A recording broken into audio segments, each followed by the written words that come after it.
الحمد لله والصلاة والسلام على رسول الله وأشهد أن لا إله إلا الله وحده لا شريك له وأشهد أن سيدنا محمدا عبده ورسوله اللهم صل وسلم وبارك على سيدنا محمد النبي الأمي وآله وصحبه أما بعد. Brothers and sisters, my dear children, Assalamu alaikum wa rahmatullahi wa barakatuh.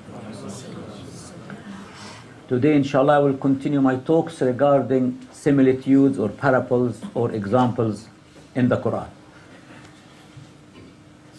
In Surah Al-Tahrim, chapter 66, Allah subhanahu wa ta'ala gives us the example of two very righteous women and the example of two condemned women. Who can tell me the names of the two righteous women mentioned in Surah Al-Tahrim, the prohibition in chapter 66? Maryam and Pharaoh's wife. Excellent, excellent. And the names of the two, Lut's wife, and the other one? Lut's wife, and the other one? Nuh's wife. Very good, excellent. Okay, so we have two women who are condemned. They were under two righteous men, and they will not protect them on the day of judgment. That's why the Prophet ﷺ used to say to Fatima ﷺ, his daughter, Fatima, make sure you do enough good deeds because I'm not going to protect you on the day of judgment. So it's not because your father is a prophet or your husband is a prophet you will be saved. No, everyone is responsible about his own deeds, his own work. We need to understand this. How long did Nuh alayhi salam stay among his people? 950 years preaching. And then Mustafa was 40 when he started, so he was almost 1,000 years old. Yeah? My goodness. I don't know how old was the wife. She must be so ugly by that time anyway. Now Nuh also had a son who was not good. You remember the story? Yes. The son was also evil. And they say when the mother is evil, there is a high possibility that children will be evil. It's a high possibility because the mother is the one who brings the children up. She is the one who spends most of the time at home with the children. The father is busy work and so on. That's why it's very important to ensure you choose a good wife for yourself from the beginning. Very important, a righteous one, as the Prophet ﷺ said. And of course, also important for the woman to choose a righteous man. But the mother plays a major role in bringing up the children. When Nuh alayhi salatu wasalam lost his son in the flood, and the flood was over, and the ark came to a standstill position, he invoked to Allah subhanahu wa ta'ala. You know what he said to Allah? Please Allah, inna ibni min ahli, my son is from my family, please. He said, no, he's not from your family, he's an evil deed. He's an evil deed. No, he can't be of your family. He's an evil deed. So Nuh could not even protect his own son. And Allah subhanahu wa ta'ala told him off. He told him off.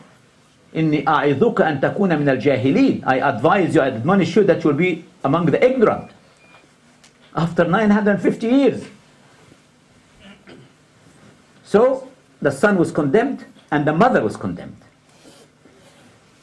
The other woman was the wife of Lut alayhi salatu wasalam. You know what she did? She sympathized with the homosexual society. That's all. It was the sympathy. She had, like when you say, she supported them. She never spoke a word of contempt against them.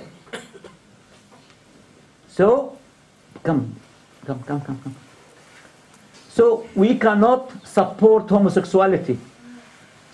We have the right to condemn it, and we have the full right to say it is not permissible, not only in Islam, but also in any religion and in humanity. If you go back, and whenever you argue with non-Muslim, you should go back to their books, go back to the Old Testament, and tell them the story of Sodom and Gomorrah there. Show it to them. It is in your books. Not only in the Quran, it's in every divine revelation. And don't feel embarrassed, because my fear today is for my children, for the grandchildren, when they will be brought up in a society where it is permissible, it is the norm, and this is our fear. Let me read the verses. The first, أعوذ بالله من الشيطان الرجيم بسم الله الرحمن الرحيم. ضرب الله مثلا. مثل is an example or a similitude or a parable. ضرب الله مثلا للذين كفروا. Allah sets forth for an example to the unbelievers. امرأة نوح وامرأة لوط. The wife of Noah, Nuh, and the wife of Lut. كانتا تحت عبدين من عبادنا صالحين فخانتهما. They were under two of our servants, righteous servants, but they betrayed them. They did not betray them as husband and wife. They betrayed the trust which had been assigned to them. فَلَمْ يُغْنِيَ عَنْهُمَا مِنَ اللَّهِ شَيْئًا. The two men, the two righteous men, did not protect them from the punishment of Allah. وَقِيلَ ادْخُلَ النَّارَ مَعَ الدَّاخِلِينَ. And it was said, enter the hellfire with others. My goodness, but my husband was a prophet who spent 900, in.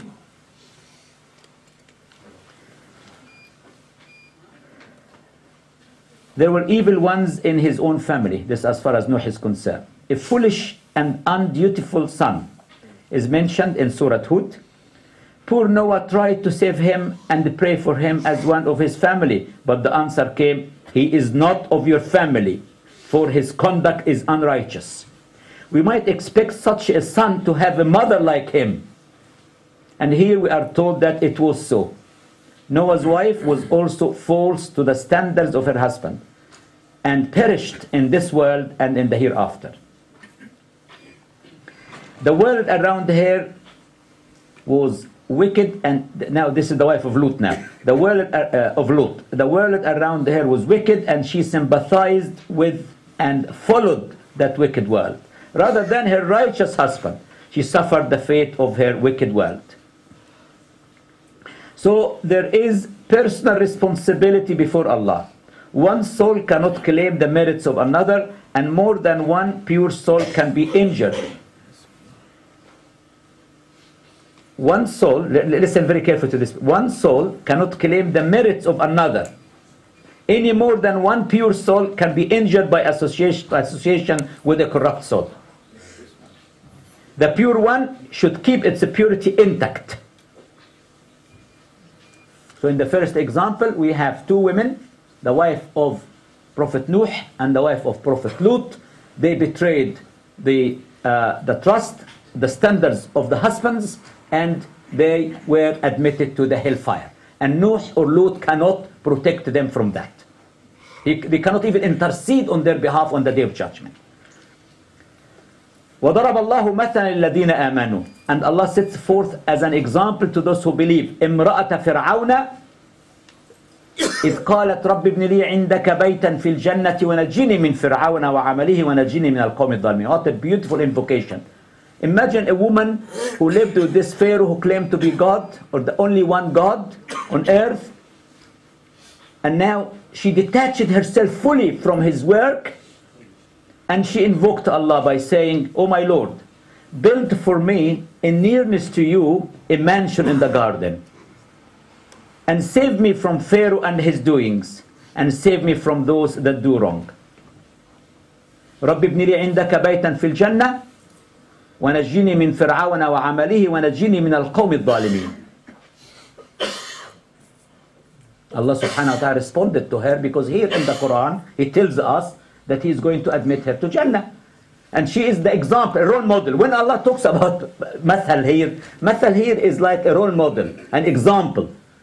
So an example to the believing, actually when Allah talks about, He doesn't talk about just an example or role model to believing women. He talks about لِلَّذِينَ آمَنُوا, those who believe, whether you are a man or a woman. A role model was the wife of Pharaoh. Her name is known in Arabic as Asya bint Muzahim. Asya bint Muzahim. And the second one, let me read the footnote regarding Asya first. Pharaoh is the type of arrogance, godlessness, and wickedness. for his wife to have preserved her faith, her humility, and her righteousness was indeed a great spiritual triumph. She was probably the same who saved the life of the infant Moses. We know in the story of Musa, in Surah Al-Qasas, the narration in chapter 28, she is the one who saved Musa and told the husband, let's take him as a son, he might be of benefit of us, or we take him as our own son. She protected him always.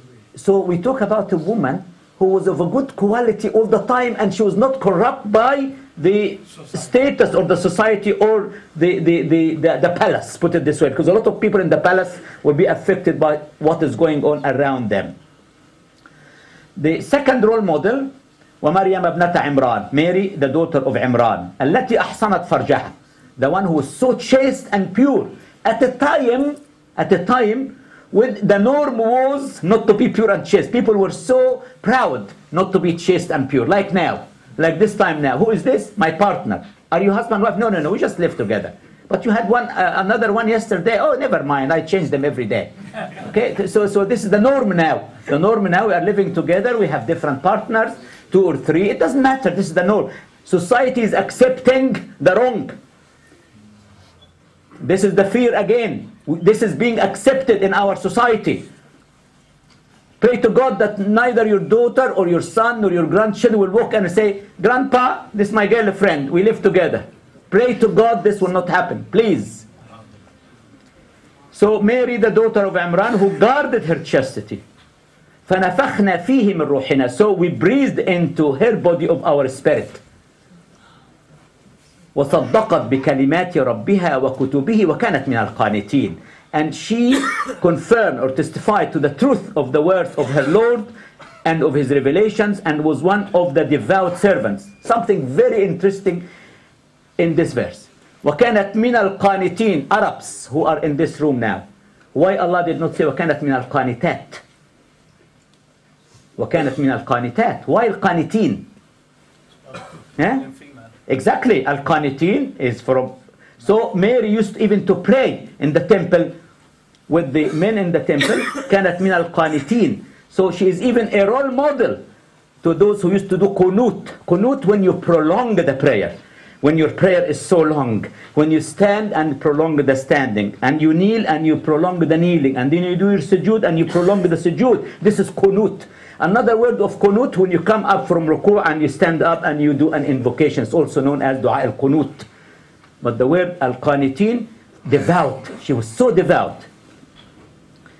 The fact that qanitin, devout, is not here in the feminine gender implies that the highest spiritual dignity is independent of sex.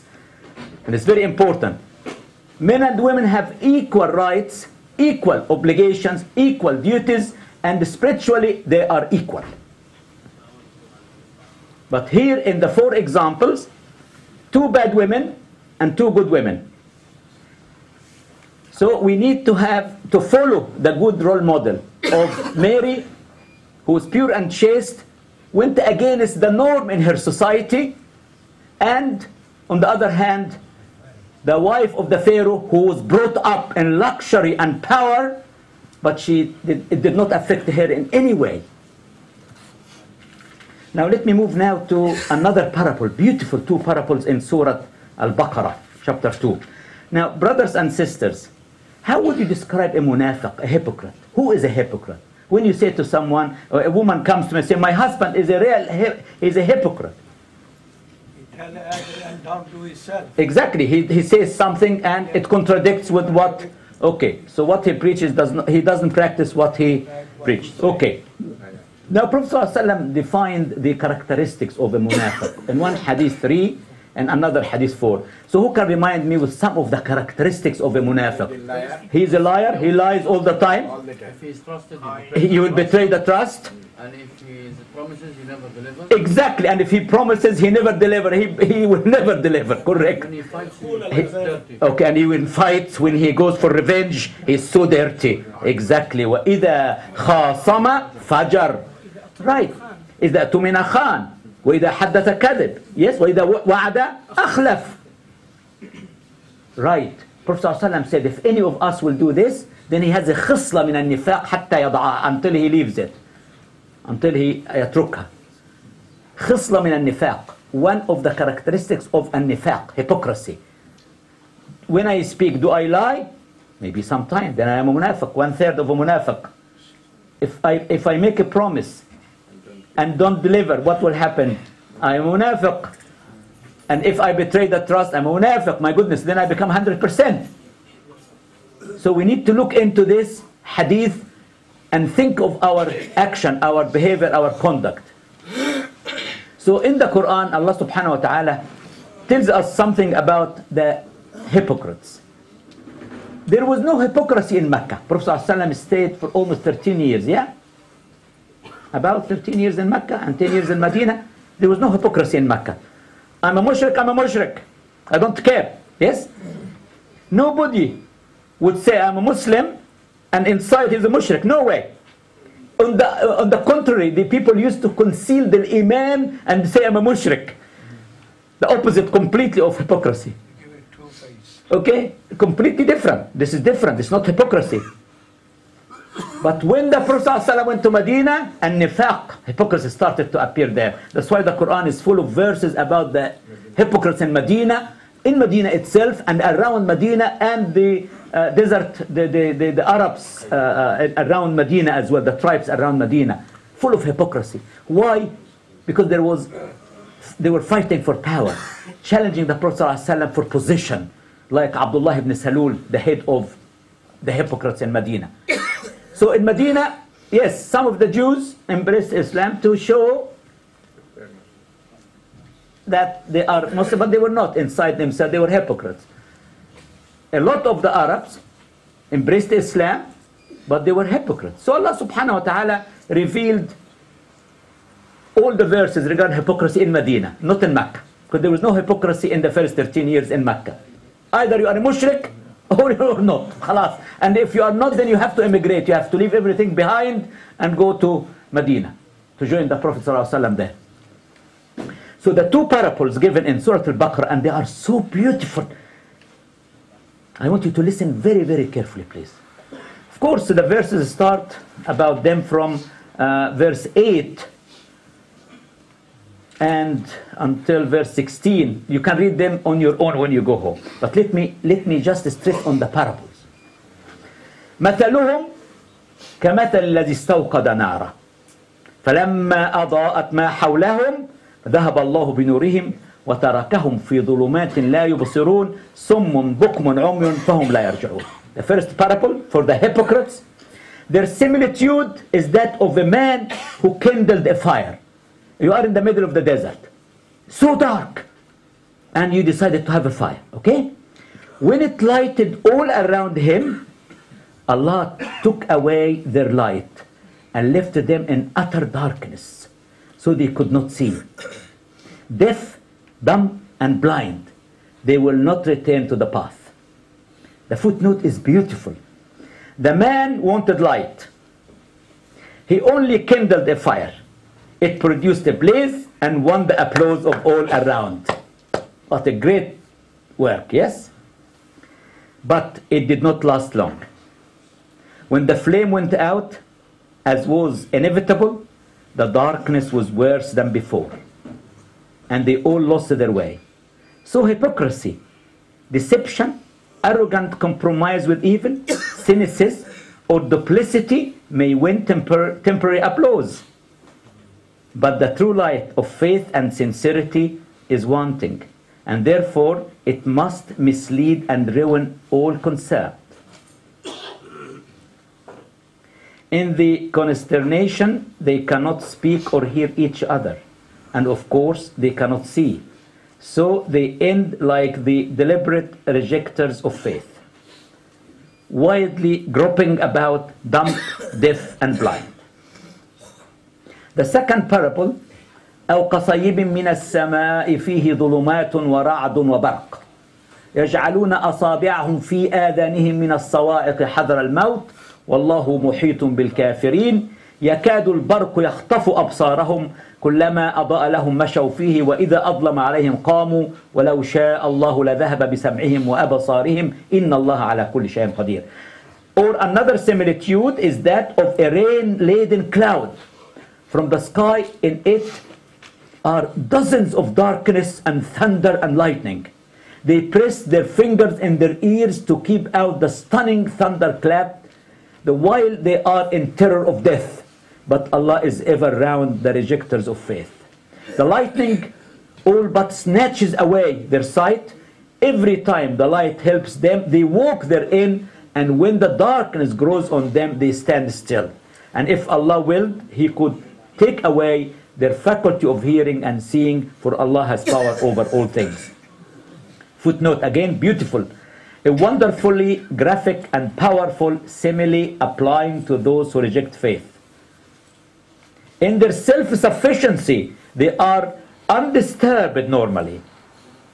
But what happens when a great storm breaks over them? They cover their ears against thunderclaps, and the lightning nearly blinds them. They are in mortal fear, but Allah encompasses them around, even them. For He at all times encompasses all. He gives them rope. In the intervals of deafening noise and blinding flashes, there are moments of steady light. And these creatures take advantage of them, but again they are plunged into darkness. Perhaps they curse, perhaps they think that the few moments of effective light are due to their own intelligence. How much wiser would they be if they humbled themselves and sought the light of Allah? These were two parables explaining in a beautiful, graphic and powerful examples how do the hypocrites feel and behave inside themselves and outside. Now let me move again to another chapter. I have how much more time? I have 3 minutes, 4 minutes? Yes? 4 minutes, okay.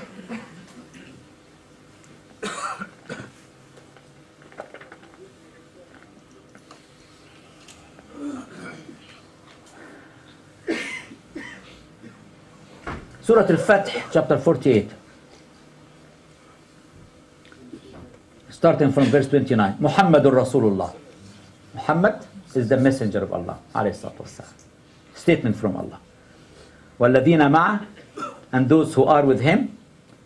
أَشِدَّاءٌ عَلَى الْكُفَّارِ رُحَمَاءُ بَيْنَهُمْ. They are strong against the unbelievers, but compassionate amongst each other. تَرَاهُمْ رُكَّعًا سُجَّدًا. You will see them bow and prostrate themselves in prayer. يَبْتَغُونَ فَضْلًا مِنَ اللَّهِ وَرِضْوَانًا. They are seeking grace from Allah and His good pleasure. سِيمَاهُمْ فِي وُجُوهِهِمْ مِنْ أَثَرِ السُّجُودِ. On their faces are their marks, being the traces of their prostration. Now the similitude comes.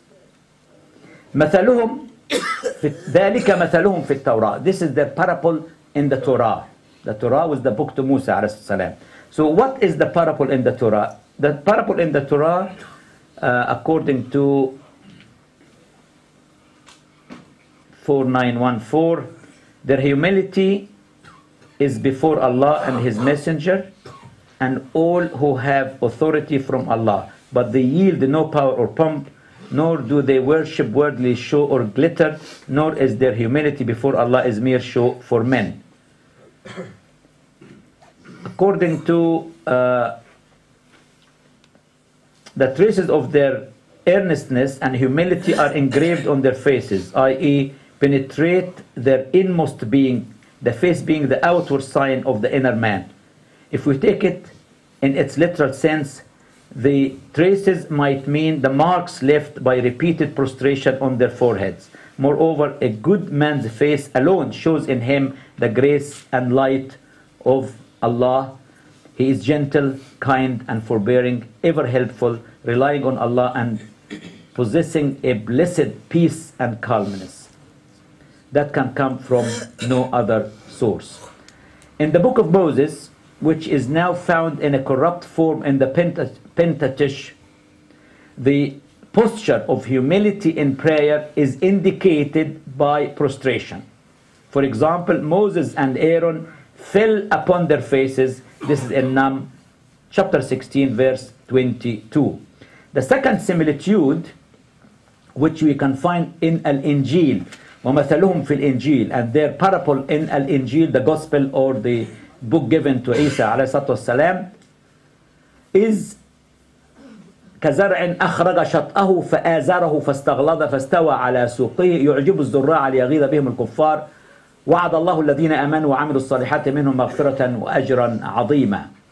And their similitude in the gospel is like a seed which sends forth its blade, then makes it strong, and then becomes thick, and stands on its own stem, filling the sowers with wonder and delight.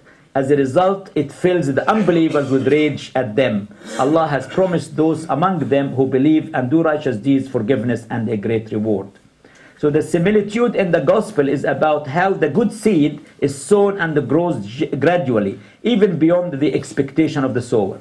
The seed should spring and grow up. He knows not how, for the earth brings forth fruit of herself. First the blade, then the ear, after that the full corn in the ear. This is in Mark volume 4 or chapter 4 verses 27 to 28. Thus Islam was preached by the Holy Prophet.